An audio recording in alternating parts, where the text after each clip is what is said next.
புடிச்சிட்டாங்களா?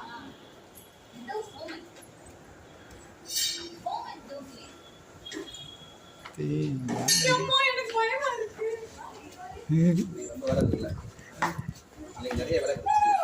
ரொம்ப சொல்லல, அதான் முசிவா சொன்னேன்.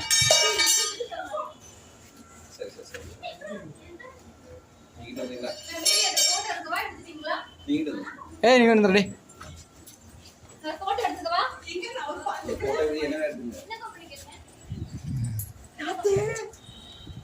மீன் மாதிரியே இருக்கு.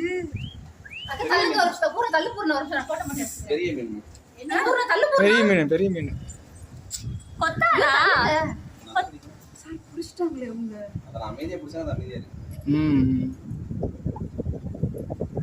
இது என்ன பாம்புங்க சார்? சாரா பாம்பா? பயமா. நான் நல்லா க்ளோஸ் அப் எடுக்கறீங்களே சார். அது ஒண்ணும் செய்யாதாங்க சார்.